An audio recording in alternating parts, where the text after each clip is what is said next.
कर्मण्येवाधिकारस्ते मा फलेषु कदाचन मा कर्म फल हेतु माते संगस्तु कर्मणि।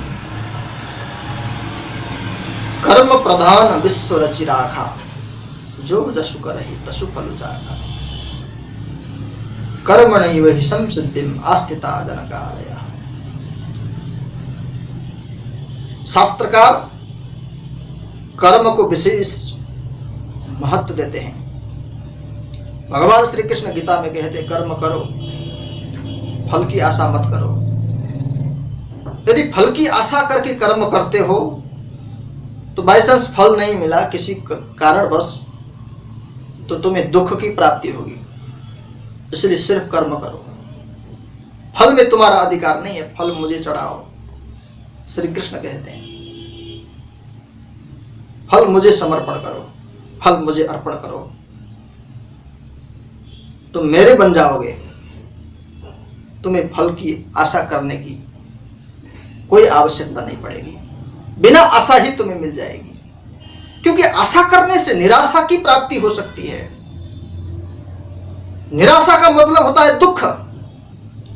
इसलिए तुम्हें हमेशा सुख प्राप्त हो, इसलिए सिर्फ कर्म करो, तुम्हें कभी दुख की प्राप्ति नहीं होगी।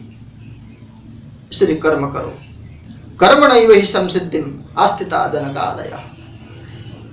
कर्म करने से ही, अपने कर्म योग के द्वारा ही जनक आदि बड़े बड़े राजर्षि सिद्ध हो गए अथवा मुझको प्राप्त कर लिए, वो मुझ में मिल गए। इसलिए कर्म प्रधान विश्व रचि राखा, जो जसु करहि तसु फल चाखा। गोस्वामी तुलसीदास जी ने भी संकेत कर दिया। इसलिए कर्म करो, तसु फल तो चाखना ही चाखना है। जैसा कर्म करोगे वैसा फल तो मिलना ही मिलना है, लेकिन आशा मत करो। आशा करोगे तो फिर निराशा झेलनी पड़ेगी, दुख झेलना पड़ेगा। इसलिए सिर्फ कर्म करो। कर्म ही श्रेष्ठ है इस जगत में।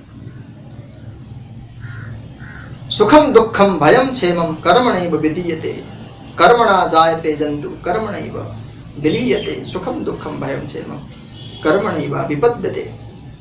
भगवान श्री कृष्ण ने गोवर्धन लीला के चरित्र में भी यही कहा है कि कर्म करो।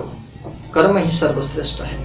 कर्म से ही मनुष्य का जन्म होता है, कर्म से ही मनुष्य का सुख सुविधाएं प्राप्ति होती है और कर्म से ही मनुष्य की मृत्यु होती है। सुखम दुखम भयम क्षेमम कर्मणैव विपद्यते। जय श्री कृष्ण।